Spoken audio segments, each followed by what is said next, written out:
Como siempre, es una bendición enorme que podamos estar aquí reunidos y compartir la palabra de Dios un día más, un domingo más, como iglesia. De verdad que es lindísimo meditar en esto, cómo hemos crecido como iglesia y cómo el Señor trae personas de todo lugar para bendecirnos. Ok, vamos a empezar con el mensaje de hoy. Estamos llegando en este momento al final de la carta que Pablo escribió a la iglesia de Éfeso. Y estamos específicamente en el capítulo 6. Las últimas semanas estuvimos conversando sobre los roles y las responsabilidades en las diferentes interacciones humanas, en las relaciones humanas. Vimos específicamente los roles y las responsabilidades de los esposos y las esposas en el matrimonio. Vimos roles y responsabilidades de los padres y los hijos dentro de la familia. Y Dani la semana pasada nos habló sobre los roles y cómo se ve las relaciones entre empleados, empleadores y las relaciones de trabajo desde una perspectiva bíblica. Y hoy llegamos al versículo 10. Entonces estamos en Efesios capítulo 6 y hemos llegado hasta el versículo 10. Y es en este versículo en donde Pablo cambia por completo el tema del que hemos venido hablando, o esa última sección de la carta, y arranca con las instrucciones finales de la carta. Y dejamos por completo el tema de las relaciones humanas y pasamos a otro tema totalmente distinto en este cierre de la carta de Efesios. Entonces, para empezar, leamos Efesios capítulo 6 del versículo 10 al 17. Dice lo siguiente, en Nueva Versión Internacional: Por último, fortalézcanse con el gran poder del Señor. Pónganse toda la armadura de Dios para que puedan hacer frente a las artimañas del diablo. Porque nuestra lucha no es contra seres humanos, sino contra poderes, contra autoridades, contra potestades que dominan este mundo de tinieblas, contra fuerzas espirituales malignas en las regiones celestes o celestiales. Por lo tanto, pónganse toda la armadura de Dios para que cuando llegue el día malo puedan resistir hasta el fin con firmeza. Manténganse firmes, ceñidos con el cinturón de la verdad, protegidos por la coraza de justicia y calzados con la disposición de proclamar el evangelio de la paz. Además de todo esto, tomen el escudo de la fe, con el cual pueden apagar todas las flechas encendidas del maligno. Tomen el casco de la salvación y la espada del Espíritu, que es la palabra de Dios. Vamos a orar. Señor bendito, Dios Todopoderoso, te damos toda la gloria y la honra y venimos delante de vos en esta mañana para pedirte que nos ayudes a entender la realidad espiritual de esta batalla que vivimos los creyentes, que pueda ser claro para nosotros, Señor, cuáles son nuestros enemigos espirituales y que realmente estamos en una guerra espiritual. Te pedimos, Señor, que nos ayudes a ver con claridad la armadura que nos has dado en Cristo, en el Evangelio, en la salvación. Te pedimos que todas estas verdades puedan moldear nuestra perspectiva de nuestra vida cristiana y que podamos, Señor, caminar con la armadura puesta, sabiendo que la tenemos, sabiendo que nos la has dado, y que eso sea nuestra fortaleza, Señor, descansando en tu poder y no en el poder nuestro. Te pedimos todo esto en el nombre de Jesús. Amén. Ok, entonces, como recién les mencioné, Pablo hace un giro bastante, digamos, drástico en esta última sección de la carta. Deja por completo de hablar de las relaciones humanas, que es lo que estuvimos hablando las últimas semanas, y pasa a hablar sobre la guerra espiritual y la armadura de Dios. Por eso, hoy vamos a enfocarnos en dos temas. El primer tema que vamos a enfocar es en el concepto de la guerra espiritual que vivimos nosotros los creyentes. Y el segundo tema en que nos vamos a enfocar es en la armadura que Dios nos ha dado para poder pelear la batalla en esta guerra espiritual. Ahora, antes de empezar con esos temas, me gustaría que recordáramos algunas verdades que vimos en los primeros 3 capítulos de la carta de Efesios. Voy a mencionarlas para ustedes, para que podamos repasarlas. Considero que recordar esto es importante como un preámbulo para después entrar en el tema de la guerra espiritual. Primero vamos a entender quiénes somos nosotros en Cristo para luego entender cómo se ve esa batalla espiritual en nuestras vidas. Ok, entonces, según estudiamos en los primeros 3 capítulos de Efesios, entre otras cosas, Pablo menciona lo siguiente. Menciona que fuimos escogidos por Dios antes de la fundación del mundo para que fuéramos santos y sin mancha delante de Él. Eso está en Efesios 1:4. También menciona que somos hijos de Dios, Efesios 1:5. Menciona que hemos sido redimidos y perdonados, Efesios 1:7. Nos menciona que estamos unidos a Cristo, Efesios 2:6. Menciona que somos coherederos y miembros del cuerpo de Cristo, que es su iglesia, Efesios 3:6. Menciona también que Cristo habita en nosotros, Efesios 3:17. Todas estas afirmaciones describen nuestra realidad como creyentes. Estas son las verdades que nos dice la palabra de Dios a nosotros como sus hijos, como hijos de Dios, seguidores de Jesús. Lo que quiere decir que todas estas afirmaciones son verdades para nosotros, independientemente de si somos cristianos desde hace 2 días o si somos cristianos desde hace 45 años. Independientemente de si hubo un instante específico en nuestra vida en el que el Señor nos abrió los ojos y reconocimos nuestro pecado y nos arrepentimos y pusimos nuestra fe en la obra de Cristo para nuestra salvación y lo aceptamos como nuestro Señor y Salvador, independientemente de si eso fue un punto en nuestra historia o si más bien fue algo como una serie de sucesos que se fueron dando a lo largo de un periodo de tiempo, independientemente de eso, nosotros como cristianos podemos sentirnos seguros en todas estas afirmaciones que el Señor hace sobre nosotros y que recién estudiamos en los primeros 3 capítulos de Efesios.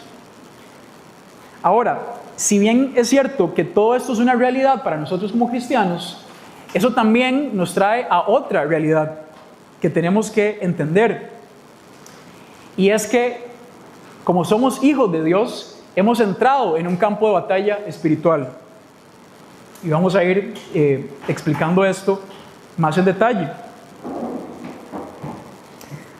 Quizás la palabra guerra o batalla tiene como un peso fuerte. Suena como algo, no sé, alguien podría decir como, ¿verdad? Pucha, hasta suena como exagerado, ¿verdad? Una guerra, ¿verdad? Es tal vez una cuestión muy fuerte, ¿verdad? Pero realmente basta con hacer un breve repaso por nuestra vida espiritual para darnos cuenta de que caminar con Cristo o el camino que nosotros estamos siguiendo en Cristo es un camino que está con luchas constantes, es un camino caracterizado por luchas constantes. Una guerra es una lucha entre 2 o más bandos. Y en el caso de nosotros los cristianos, luchamos en contra de 3 enemigos muy bien definidos.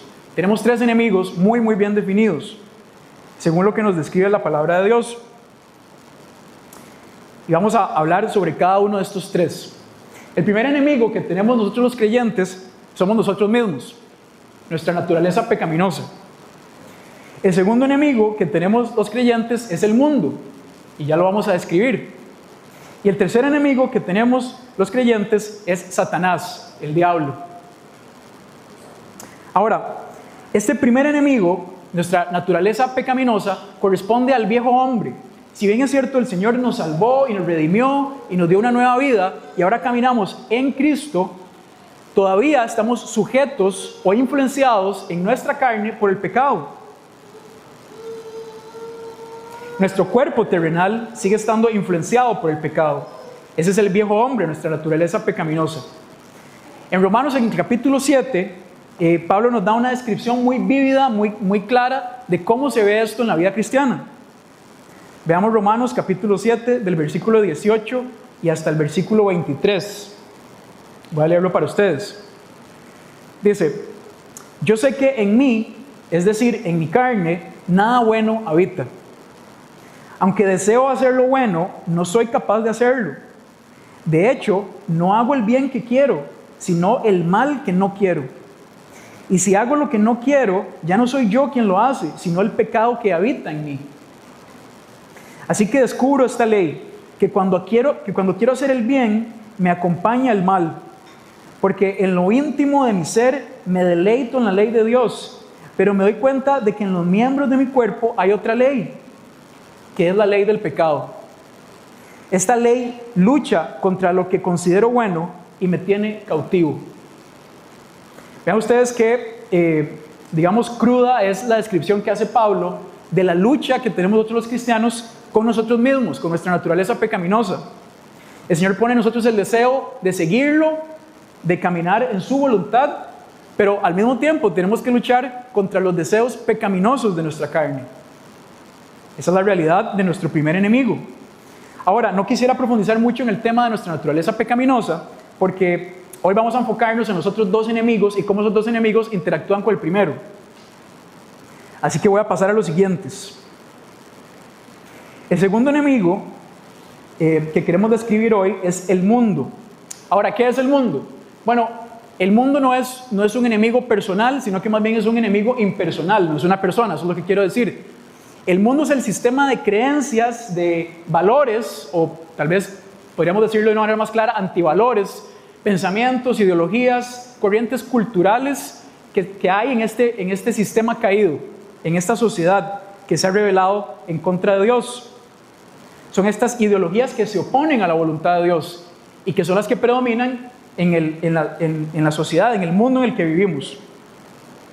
Son pensamientos, deseos que se oponen a Dios. Es básicamente la sociedad humana organizada en rebelión contra la voluntad de Dios. Ese es el mundo.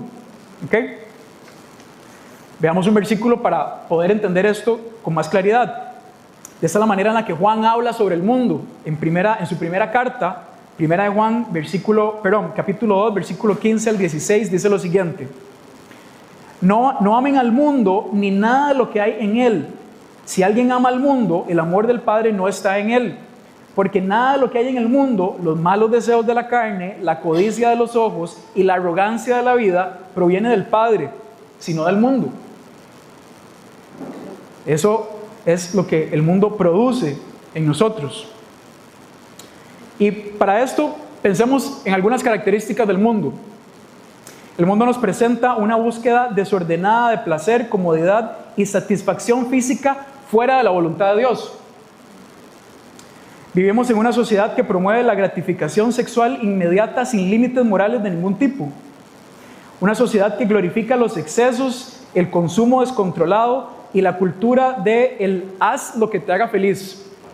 De modo de que mis deseos individuales están por encima de cualquier otra cosa y se convierten en la máxima autoridad para mi vida, mis deseos personales y lo que yo quiero hacer con mi vida.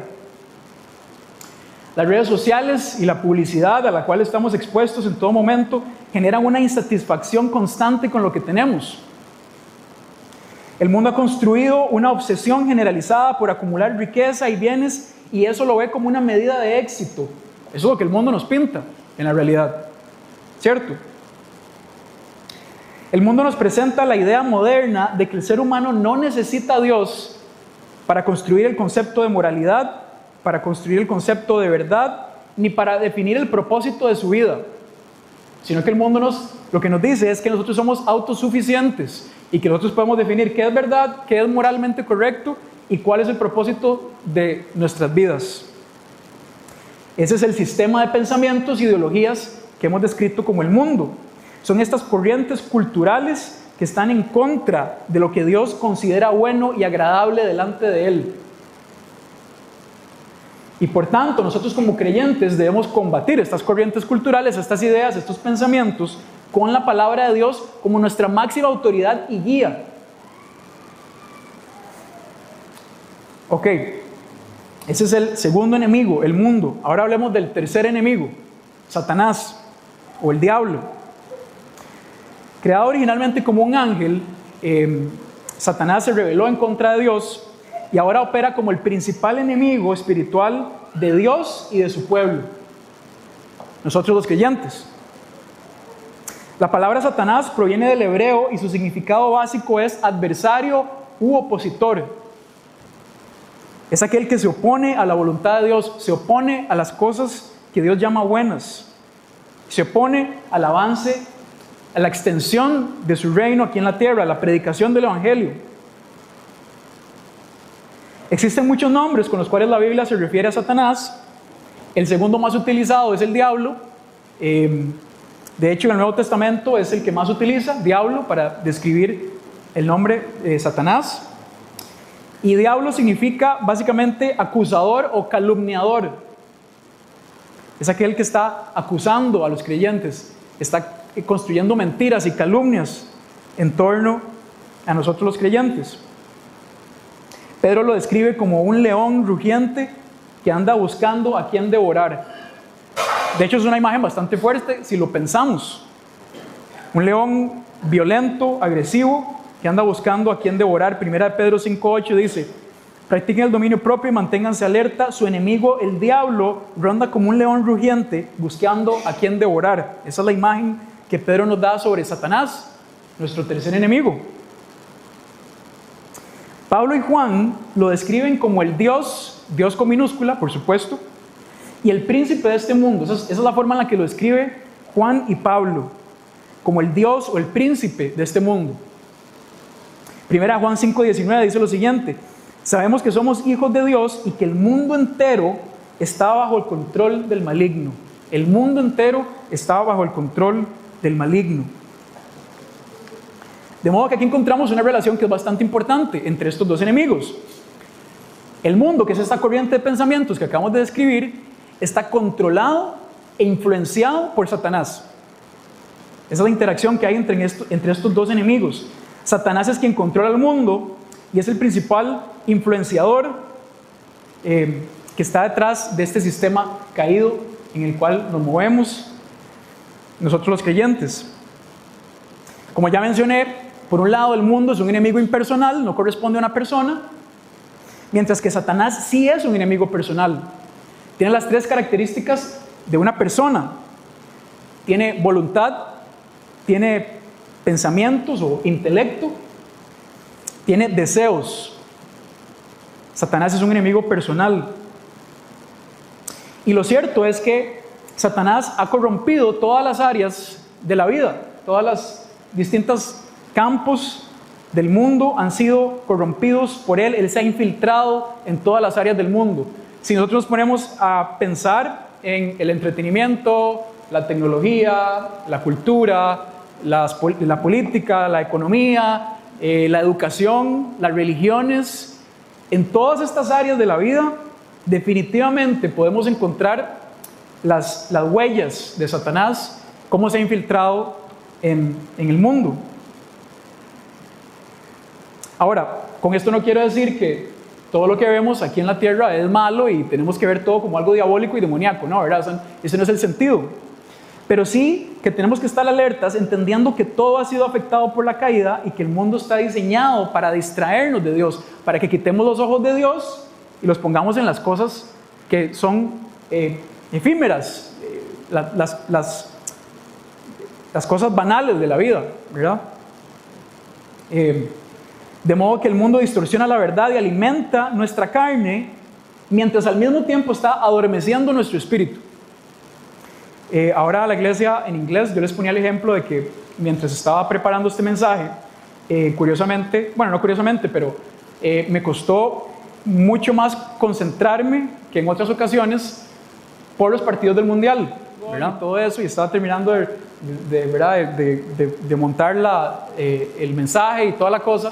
Y entonces me puse a pensar, es interesante que, si bien es cierto, obviamente el fútbol y la Copa del Mundo no es algo diabólico ni algo que tenemos que ver como algo malo, ¿verdad? Definitivamente, si nuestro corazón no está en el lugar adecuado, es algo que podría tomar la posición de Dios y podría quitarnos los ojos de lo que es verdaderamente importante para ponerlos en los ojos de algo que es absolutamente irrelevante para nuestra vida espiritual. Entonces, vean que Satanás no siempre opera de una manera en la que podríamos imaginarnos como que va a utilizar a un demonio para atacarnos o una cuestión de ese tipo, sino que Él opera en las cosas cotidianas del día a día, como algo tan sencillo como los partidos de fútbol. Ahora, quizás ustedes se pregunten, bueno, ¿por qué estamos hablando tanto de Satanás? Y eso me hizo recordar, hay un libro, que es un libro como bastante antiguo, que es un libro chino sobre estrategia militar, que es bastante famoso, que se llama El arte de la guerra. Tal vez alguno de ustedes lo ha escuchado en algún momento. Lo utilizan mucho los deportistas y las personas que hacen negocios para poder, digamos, entender el concepto de la guerra. Y uno de los temas que aborda este libro es la importancia de conocer tanto a uno mismo, mis debilidades y mis fortalezas, como las capacidades, estrategias y formas de operar de nuestros adversarios. Y por tanto, entendiendo que Satanás es nuestro enemigo principal, definitivamente debemos entender cuáles son sus estrategias, cuáles son las formas que tiene él para operar. Y por eso vamos a hacer un breve repaso por algunas de sus estrategias. La primera de ellas es el engaño y la mentira. Satanás utiliza el engaño como una de sus principales armas. De hecho, Jesús lo llama el padre de la mentira. Cuando él habla, esto es Juan 8:44, cuando habla mentira, habla de su propia naturaleza. Este es Jesús hablando sobre Satanás. Porque es mentiroso y padre de toda mentira. En él no hay verdad alguna. El engaño y la mentira es una de sus estrategias principales para atacar a nosotros los creyentes. Otra de sus estrategias es la tentación. Busca que los creyentes desobedezcan a Dios por medio de las tentaciones del mundo. Desde tentaciones tan cotidianas y normales, como el ejemplo que les acabo de dar, hasta otras cosas mucho más profundas y complejas. Quizás uno de los pasajes más descriptivos de Satanás operando en tentación lo encontramos en el capítulo 4 de Mateo, cuando Satanás estaba tentando a Jesús en el desierto. Podemos ver ahí cómo funcionaba su estrategia de tentación. Hace unos 3 días estaba en un tour de pesca con mi hermano Bernie y pensé en esto. Satanás opera como un pescador que muestra la carnada, pero por detrás está escondiendo el anzuelo. Él muestra carnadas o señuelos personalizados, entendiendo nuestras debilidades, y por detrás está escondiendo el anzuelo, que es el que nos va a llevar a la trampa de la muerte, a una trampa mortal. Entonces es importante que entendamos eso, cuáles son sus estrategias. Otra de sus estrategias es la acusación. Una vez que Satanás ha tentado al creyente y lo ha engañado con la mentira del pecado y lo ha hecho caer, su siguiente estrategia para causar más daño en el creyente es acusarlo, es sembrar en él culpa, remordimiento, desesperación, duda. Esa es la forma en la que él opera. Su objetivo es debilitar la fe y que apartemos la mirada de Dios. Apocalipsis 12, en el versículo 10, la segunda parte del versículo 10, hace referencia al diablo de la siguiente manera: porque ha sido expulsado el acusador de nuestros hermanos, el que los acusa día y noche delante de nuestro Dios. Él es el acusador. Hay un libro que he estado leyendo de un autor que se llama Garrett Kell, J. Garrett Kell, se llama Puro de Corazón. Menciona lo siguiente y me pareció que es algo muy relevante. Dice: tanto si nos seduce con azúcar en la lengua, como si nos acusa con sal en la herida, el diablo siempre está trabajando. Me pareció una descripción muy acertada, porque nos presenta las dos caras de la forma en la que opera Satanás. Primero nos seduce con azúcar en la lengua y luego nos tira sal en la herida una vez que nos ha ocasionado una herida. Su objetivo último es la muerte y la destrucción de nosotros, los hijos de Dios. Bien, hasta acá hemos descrito quiénes son o cómo son los enemigos de nosotros los cristianos en esta guerra espiritual. Pero debe quedarnos claro, y espero que nos esté quedando muy claro, que estos enemigos son demasiado poderosos, son demasiado fuertes para que nosotros los enfrentemos en nuestras capacidades, para que nosotros los enfrentemos por nosotros mismos. La realidad es que no tenemos oportunidad alguna para vencerlos si lo hacemos en nuestras fuerzas. Y es justamente acá donde toma total belleza el mensaje del Evangelio, las buenas nuevas, en que hay uno que es más grande que todos nuestros enemigos, Cristo Jesús, nuestro Señor, que murió en la cruz para salvarnos y traernos libertad, el león de la tribu de Judá, como cantábamos al inicio. Él es el que puede vencer y ha vencido a todos nuestros enemigos. Alabado sea Dios, porque el que está en ustedes es más poderoso que el que está en el mundo. Primera de Juan 4:4. Jesús experimentó las tentaciones sin rendirse ante ninguna de ellas y vino a destruir las obras del maligno. Primera de Juan 3:8. De modo que para entender esta batalla espiritual que se está librando, es importante también mencionar que Satanás no actúa por encima de la soberanía de Dios. Satanás está por debajo de la soberanía de Dios. Satanás actúa simplemente como un gobernante subordinado y temporal que está por debajo o limitado por Dios. Su autoridad se limita solamente al sistema humano caído y a aquellos que se han rebelado en contra de Dios, o sea, aquellos que son sus hijos. Pero su gobierno y este sistema caído que estamos experimentando tiene sus días contados. Nuestro Señor Jesucristo lo derrotó una vez y para siempre en la cruz. Y por tanto tenemos garantía de una victoria y simplemente estamos a la espera del desenlace final. La victoria ya fue dada y simplemente estamos a la expectativa del desenlace final.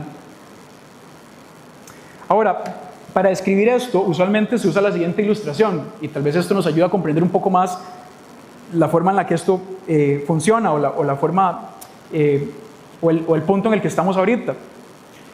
Imaginemos que en un lugar, en un reino, en un país, existe un rey legítimo de ese país o de ese reino que está sentado en su trono.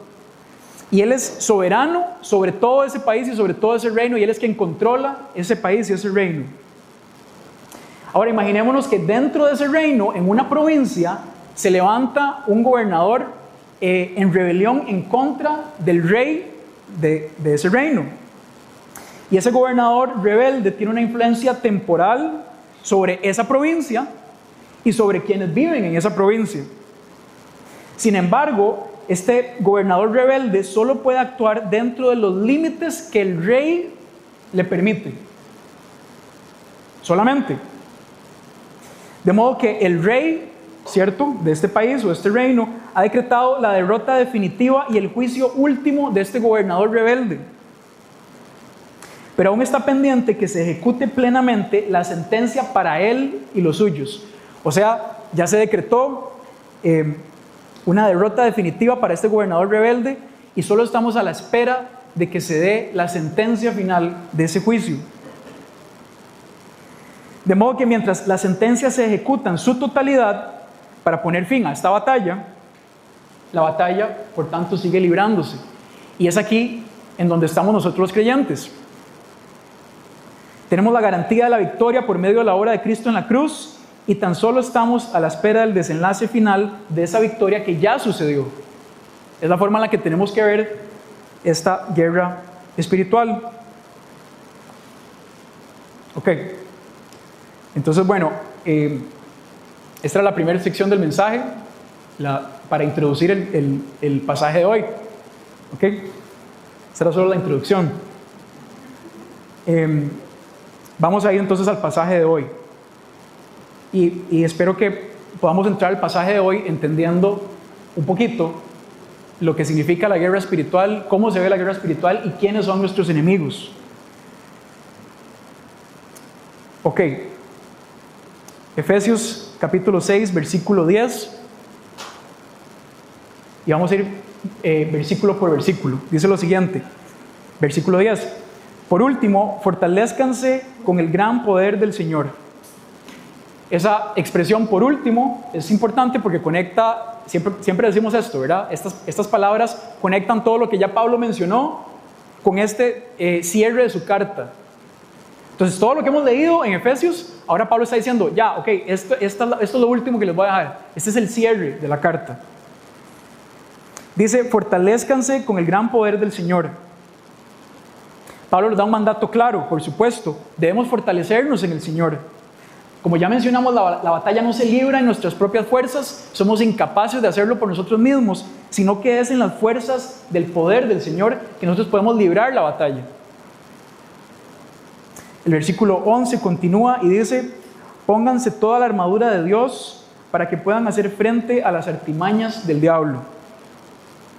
Entonces, Pablo, por supuesto, entendía que vivimos en una batalla espiritual, tal cual lo hemos descrito, y entonces utiliza una metáfora para ilustrar esta guerra. Y para eso utiliza la armadura típica de un soldado romano de la época. Y entonces describe los diferentes componentes de la armadura de este soldado y luego los conecta con verdades espirituales. ¿Okay? Entonces básicamente está utilizando una descripción física para definir verdades espirituales. Ahora, esta parte que dice en el versículo 11, para que puedan hacer frente a las artimañas del diablo, bueno, ¿cuáles son las artimañas del diablo? De las que ya mencionamos. El engaño, la mentira, la tentación, la acusación. Esas son las artimañas del diablo. Por tanto, al ponernos la armadura de Dios es cuando podemos verdaderamente hacerle frente a las estrategias, a los métodos que utiliza para atacar a los creyentes. Ahora, aquí es importante también mencionar que la armadura no nos pertenece a nosotros no la creamos y no es como que la tenemos metida en el closet y a veces decimos ponérnosla y a veces no, ¿verdad? Sino que la armadura le pertenece a Dios, Él es quien la creó y Él es el que nos la dio para que la utilizáramos. Es de Él. Él es el quien provee a todos los creyentes toda la armadura de Dios. Y esto es importante. No quiere decir que hay ciertos creyentes que tienen algunas partes de la armadura y hay otros que tienen menos, o incluso hay algunos creyentes que no tienen la armadura del todo, ¿verdad? Eso no es lo que Pablo está describiendo aquí, sino que todos los creyentes tienen la armadura porque les ha sido dada por Dios. Todos aquellos que hemos depositado nuestra fe en Jesús somos hijos de Dios y por tanto hemos recibido la armadura completa, con todos sus componentes. Versículo 12 continúa y dice lo siguiente. Por el 12 ahí. Ajá. Dice, porque nuestra lucha no es contra seres humanos, sino contra poderes, contra autoridades, contra potestades que dominan este mundo de tinieblas, contra fuerzas espirituales malignas en las regiones celestiales. De modo que, en efecto, la batalla no es una batalla física, es una batalla espiritual. Nosotros no estamos luchando contra seres humanos de carne y hueso, estamos luchando contra seres espirituales gobernados por Satanás. Esa es la realidad de nuestra lucha espiritual contra estos seres malignos que influencian el mundo y que están liderados e influenciados por Satanás. Ahora en la iglesia en inglés estaba hablando con uno de los miembros de la iglesia y algo que mencionábamos es que no es mi vecino molesto con el que yo tengo problemas, o no es mi compañero de trabajo irrespetuoso con el que yo debería pelear, ¿cierto? No es contra seres humanos, sino es contra lo que está operando detrás de todo eso, que son estas realidades, que es esta realidad espiritual que estamos tratando de entender hoy. No es contra seres humanos. Es importante que entendamos eso. Y entonces luego continúa Pablo en esta descripción y dice, por lo tanto, pónganse toda la armadura de Dios para que cuando llegue el día malo puedan resistir hasta el fin con firmeza. Inmediatamente el versículo 14 dice, manténganse firmes. Y este llamado a mantenerse firmes, Pablo lo menciona 3 veces en este pasaje. Esa expresión, manténganse firmes, entonces tiene muchísima relevancia para lo que estamos hablando.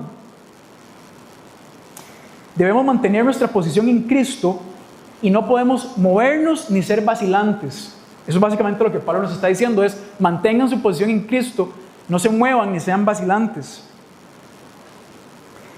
Y justamente con esta metáfora de soldados, yo creo que tiene bastante,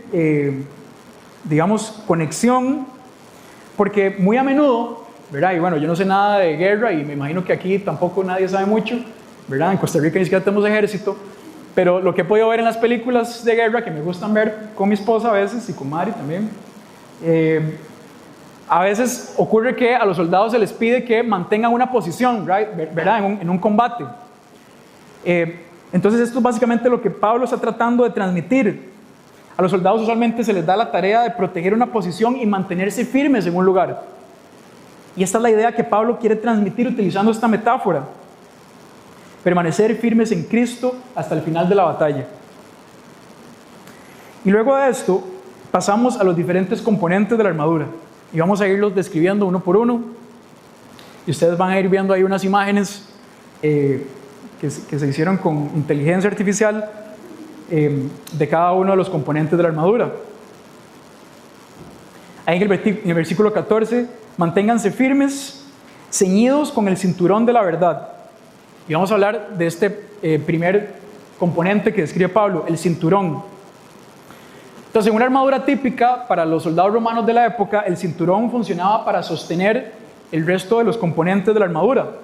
Se utilizaba para sujetar la coraza que utilizaban arriba, también para sujetar la espada que está al lado de ellos, y también para sujetar la ropa o las túnicas que tenían debajo de la coraza. O sea que era un elemento que sujetaba el resto de elementos de la armadura.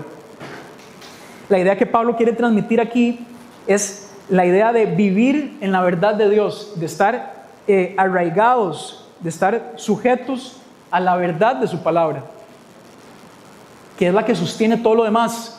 Es lo que Pablo quería transmitir. Es la verdad de Dios la que nos sostiene. Juan 17:17 dice, santifícalos en la verdad, tu palabra es la verdad.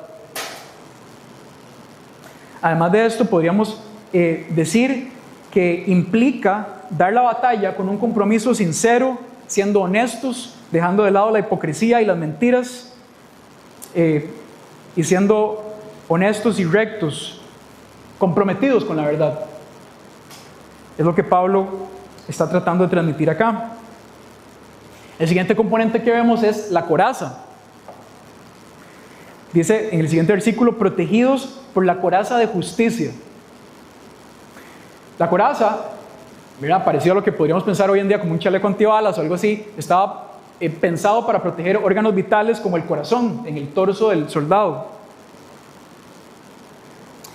Y la idea aquí, de igual manera, es que la justicia de Cristo que nos ha sido imputada a nosotros por medio de su sacrificio en la cruz es la que nos protege de los ataques del enemigo. Funciona como esta coraza. En inglés utilizamos la palabra righteousness. En español hablamos de esta justicia de Cristo que nos ha sido imputada a nosotros, sus hijos. Con cultivar una vida de rectitud moral, a crecer en santidad, de modo que podamos hacer uso de esa coraza durante nuestra vida aquí en la tierra, sin caer vulnerables a los ataques del enemigo. Esa es la justicia que encontramos en Cristo y es la rectitud moral que debemos perseguir nosotros los cristianos. El siguiente elemento de la armadura es el calzado, y lo que dice es que dice calzados con la disposición de proclamar el evangelio de la paz. Si continuamos leyendo ahí en el pasaje. Ahora, los soldados romanos, estamos hablando de soldados del primer siglo, tenían que caminar distancias larguísimas, ¿cierto? Cargando armas pesadas y cargando escudos y cargando todo tipo de cosas para montar campamentos en las diferentes campañas de guerra que tenían que hacer y todo esto. Por tanto, obviamente el calzado era algo importantísimo. De ninguna manera podían caminar todas esas distancias si no tenían unos buenos zapatos. Y era tanto importante para caminar las distancias que tenían que recorrer, como también para mantenerse firmes en el suelo cuando entraban en combate cuerpo a cuerpo. Esa era la importancia del calzado, como para que podamos entender el contexto de lo que Pablo está tratando de describir. De modo que este calzado es el Evangelio. Son las buenas nuevas de que Cristo murió por nosotros para salvarnos de la condenación y que por tanto ahora estamos en paz con Dios. Esas buenas nuevas, esas buenas noticias son las que nos impulsan a caminar en la vida, son las que nos impulsan a movernos a través de esta batalla, a través de estas luchas, y además son esas buenas nuevas lo que nos impulsa a compartir el mensaje con otros. No solamente este calzado del Evangelio para caminar y mantenernos firmes en la batalla, sino estas buenas nuevas que somos llamados a compartir con todos. El siguiente elemento de la armadura es el escudo. Dice: tomen el escudo de la fe, con el cual pueden apagar todas las flechas encendidas del maligno. El escudo romano, o el escudo de un soldado romano de la época, estaba pensado para cubrir la mayor parte del cuerpo del soldado. Y estaba hecho de madera y también cubierto con cuero de animales. Esa era la composición del escudo. Y muchas veces, antes de entrar en combate, los soldados sumergían los escudos en agua, de modo que si venían flechas encendidas, flechas con fuego, pegaran en el escudo y el fuego pudiera ser extinto, pudiera apagarlo. Entonces esta es la misma idea que Pablo está tratando de describirnos aquí. Tomen el escudo de la fe. La fe es la confianza absoluta en la obra de Dios. El enemigo quiere que nosotros dudemos de Dios. Quiere que dudemos de su voluntad para nosotros, de su amor, de su cuidado, de sus promesas. Y definitivamente la incredulidad es una de las armas principales que Satanás utiliza para atacarnos. Hebreos 11:6 nos da una idea de la importancia de la fe, del escudo de la fe. Dice: sin la fe es imposible agradar a Dios, ya que cualquiera que se acerca a Dios tiene que creer que Él existe y que recompensa a quienes lo buscan. Esa es la importancia del escudo de la fe. Una confianza absoluta, un descanso completo en el amor, en el cuidado de Dios, en sus promesas y lo que Él ha dicho, lo que Él ha prometido para nosotros. Necesitamos el escudo de la fe para protegernos de las flechas encendidas de Satanás. El siguiente elemento de la armadura es el casco. Y dice: tomen el casco de la salvación. Ahora, por supuesto que cualquiera de nosotros podría entender que para cualquier soldado de cualquier época, el casco es uno de los elementos más importantes de una armadura. Incluso hoy en día, ¿verdad? Cualquier soldado, el casco es una de las cosas más importantes.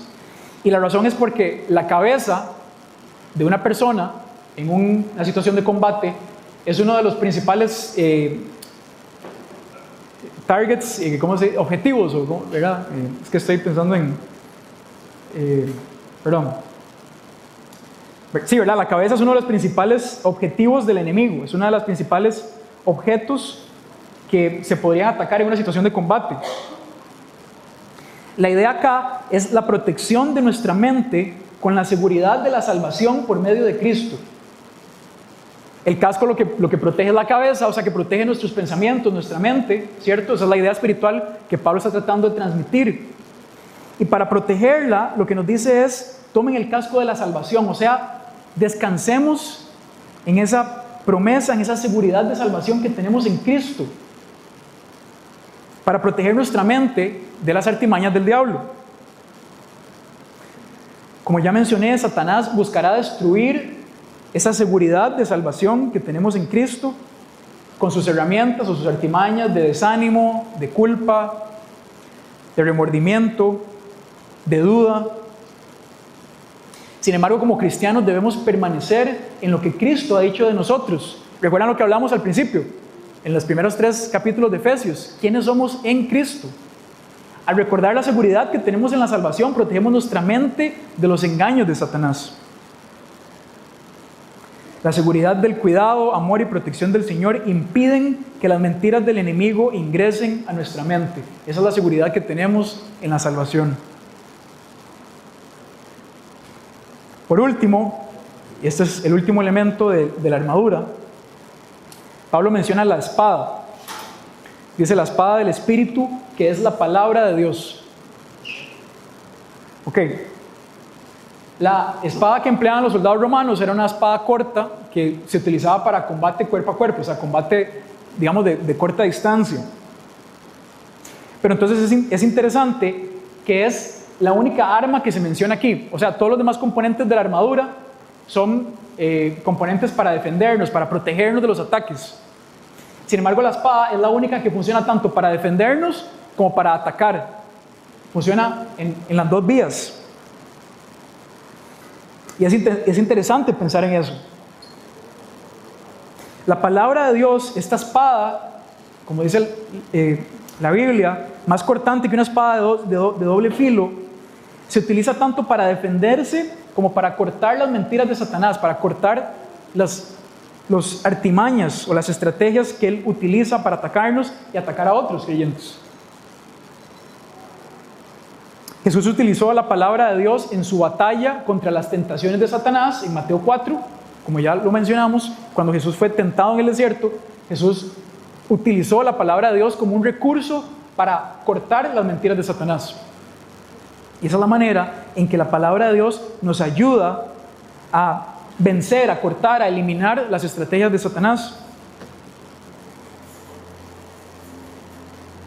Es importante también entender en que existe una diferencia entre saber que tengo una espada y saber que está ahí y utilizarla verdaderamente. Es importante pensar en eso. Una cosa es saber que sí, aquí tengo la espada y yo sé para qué funciona, y otra cosa es realmente tomarla y utilizarla. De la misma manera, nosotros debemos entender que a pesar de que tenemos la palabra de Dios, que es su voluntad revelada y que sabemos que es verdad, una cosa es tenerla ahí y otra cosa es utilizarla en nuestro día a día como uno de los elementos de nuestra armadura para pelear la buena batalla hasta el final. La palabra de Dios es un arma poderosa para luchar contra la mentira, contra la duda, contra la culpa, el desánimo y cualquier otra estrategia del enemigo. Y bien, para ir cerrando el mensaje de hoy, quisiera hacer énfasis en algo que ya mencioné, pero que me parece que es fundamental, y es que estamos peleando una guerra cuyo resultado final ya fue establecido. El resultado final de esta guerra ya fue decidido en la cruz por medio de la obra de Cristo. Por tanto, debemos descansar confiadamente en nuestra victoria. No tenemos que pelear esta batalla con dudas, ni con temores, ni miedos, sino descansando total y plenamente en el cuidado, en el amor de Dios y en sus verdades, haciendo uso de todos los elementos de la armadura que Dios nos ha dado para luchar hasta el final, hasta nuestro último día. Cuando llegue ese día bendito en el que no tendremos que luchar nunca más. Que el Señor nos dé sabiduría y fortaleza para permanecer firmes en Él hasta que podamos ver ese día glorioso en el que ya no va a ser necesaria esta armadura, sino que todos estos enemigos que hemos descrito ya nunca más podrán ejercer sus ataques contra nosotros. Que vamos a caminar en total pureza con el Señor. Acerquémonos a Dios como soldados humildes que están cansados de pelear, que reconocemos que la batalla es dura, que reconocemos que somos incapaces de pelearla por nosotros mismos. Acerquémonos a Él no como soldados orgullosos que creen que pueden lograr las cosas, sino como soldados cansados que reconocen nuestras debilidades, que reconocen la necesidad absoluta que tenemos de Él. y solamente en Él vamos a encontrar la paz que sobrepasa todo entendimiento, y solamente en Él vamos a poder descansar en esta victoria definitiva que nos ha prometido a través de Cristo. Bien, si alguno tiene algún comentario o alguna duda sobre el mensaje de hoy,